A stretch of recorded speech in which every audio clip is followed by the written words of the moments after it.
Amin. Amin. Anak-anak, ada yang tidak hadir pada hari ini? Ada, Ibu. Siapa?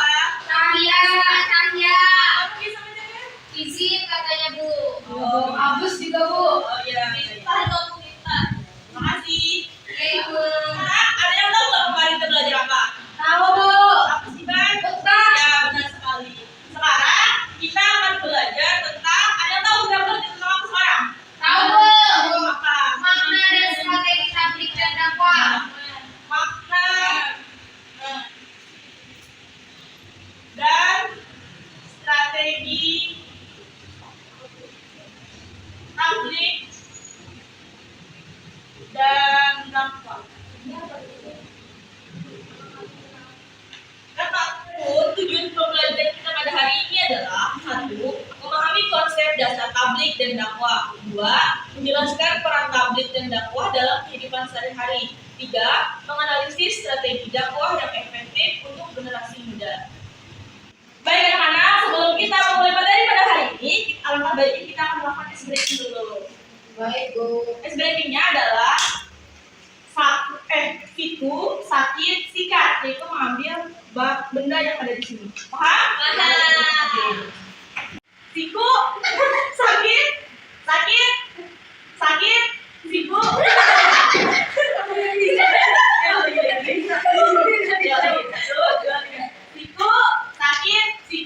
Siku, sakit, siku.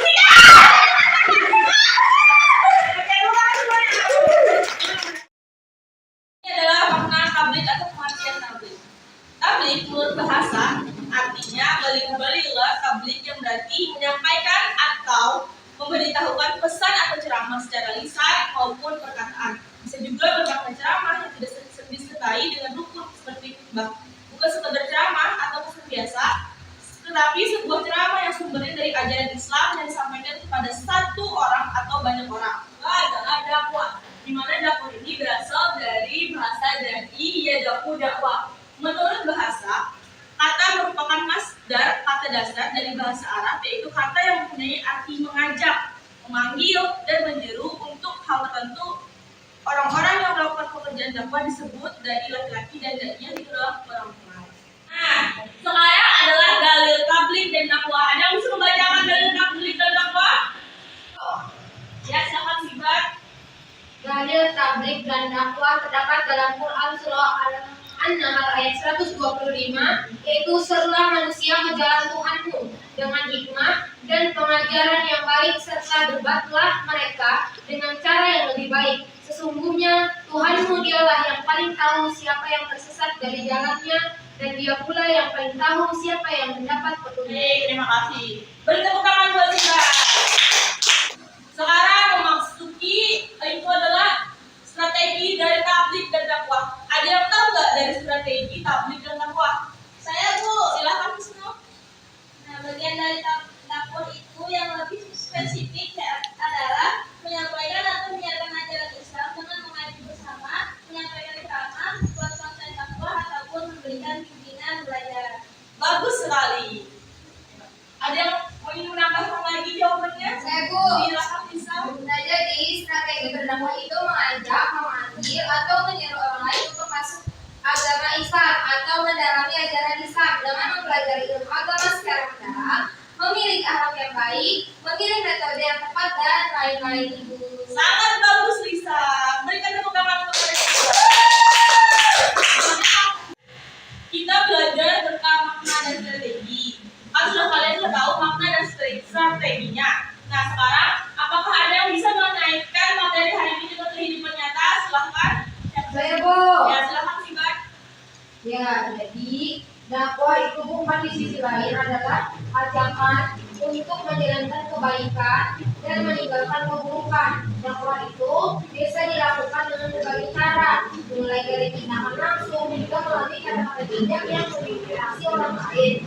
Misalnya, ketika melihat teman yang berpotensi melakukan hal buruk seperti menyontek atau berbohong, kita bisa menasihatinya, Bu, dengan lembut dan mengajak mereka untuk melakukan hal yang benar. Ini adalah bagian dari tanggung jawab kita sebagai seorang muslim untuk saling mengingatkan dalam kebaikan dan kesabaran. Ya, bagus sekali. Islam. Berikan tepuk tangan buat Sibar. Kita dalam melihat video tentang materi tablik dan dakwah. Baik, Bu. Perhatikan ya, anak-anak. Iya, Bu. Sesuai dengan kebutuhannya.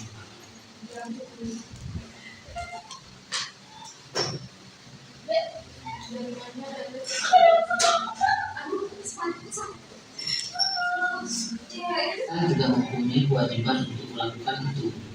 Apalagi Allah memberi predikat kepada kita sebagai khair ummah. Predikat ini akan sesuai jika kita selalu berusaha di barisan depan dengan orang-orang yang gemar berdakwah. Pengertian khutbah tabligh dan dakwah hampir sama. Ya. Selanjutnya kita akan membagi kelompok dan Ibu akan membagikan satu software ini. Kita bagi dua kelompok ya, sejumlahnya 3 orang. Silakan Yusika, Nanti dan Siba kelompok 1, Suci, Lisa dan Pusto kelompok 2. Baik, Bu. Kasih, Bu. Silakan kalian berdiskusi dulu bersama kelompoknya masing-masing.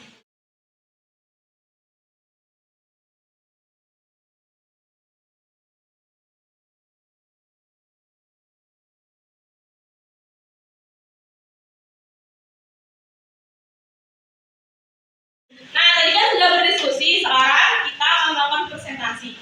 Yang mau presentasi siapa dulu? Kami, Bu. Ya, silakan. Era modern. Bagaimana cara mengatasinya? Jadi, hasil diskusi kami menyatakan bahwa tantangan terbesar dalam berdakwah di era modern, dan cara mengatasinya yang pertama ada banyak sekali informasi baik yang benar maupun salah. Terus solusinya jadilah sumber informasi yang terpercaya, cek fakta sebelum membagikan sesuatu. Lalu di bagian media sosial itu banyak konten yang tidak relevan. Selanjutnya, yang itu solusinya gunakan media sosial secara bijak, fokus pada konten yang positif dan yang bermanfaat. Kemudian yang E, perbedaan pendapat. Banyak orang yang punya pendapat berbeda tentang agama. Dan yang F, solusi. Yaitu hormati perbedaan pendapat, sampaikan pesan dengan santun dan sopan. Selanjutnya yaitu perkembangan teknologi. Jadi cara orang mengakses informasi terus berubah. Kemudian solusinya sesuaikan cara berdakwah dengan perkembangan teknologi dan mengembangkan media digital. Baik, adakah yang ingin ditanyakan dari kelompok tersebut? Kesimpulannya, dakwah di era modern butuh kreativitas dan kecerdasan. Jadi kita harus menyesuaikan diri dengan zaman tanpa meninggalkan nilai-nilai agama. Baik, tepuk tangan untuk kelompok 1.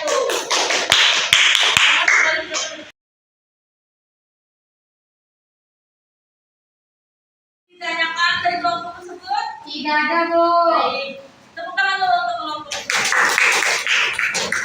Jadi, dari diskusi tadi dapat kita simpulkan bahwa pembelajaran fikih dalam hal tabligh dan dakwah mengajarkan kita untuk tidak hanya paham secara teori, tetapi juga mampu menerapkannya dalam kehidupan nyata. Sibat dan Jessica serta ini dulu ya. Nah, lanjut. Tujuannya adalah agar kehidupan kita lebih bermakna, penuh dengan nilai-nilai kebaikan, menjauhkan diri dari perbuatan yang tidak diridhoi Allah Subhanahu wa taala.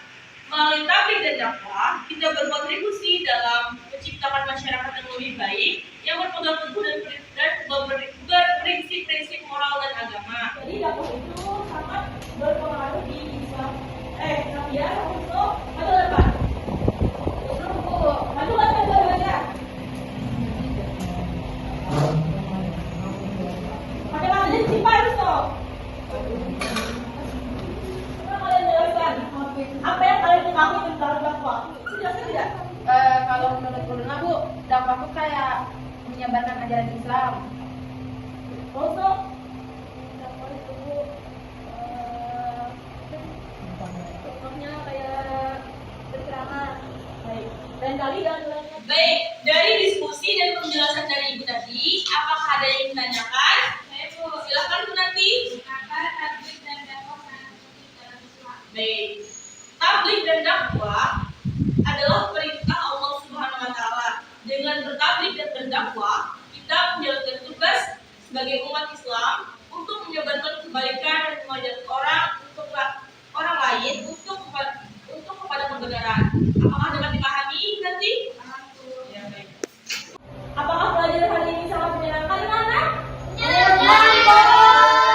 Sekarang pembelajaran kita sudah selesai. Semoga dapat bermanfaat untuk kalian semua ya. Untuk tugas selanjutnya adalah kalian buka LKS halaman 10. Di situ terdapat esai. Nah, kalian jawab di rumah ya untuk tugas selanjutnya. Baik, Bu. Sudah di penghujung waktu, sekarang kalian boleh pulang. Siapa yang mau memimpin doa pulang? Silakan Jessica. Marilah teman-teman sebelum pulang, marilah kita berdoa bersama. Bismillahirrahmanirrahim. Amin. Baik, terima kasih. Semoga hari ini kalian diberi kesehatan. Semoga selalu sampai tujuan ya. Baik, Ibu akhiri. Assalamualaikum warahmatullahi wabarakatuh. Waalaikumsalam warahmatullahi wabarakatuh. Teman-teman, terima kasih sudah menonton videonya.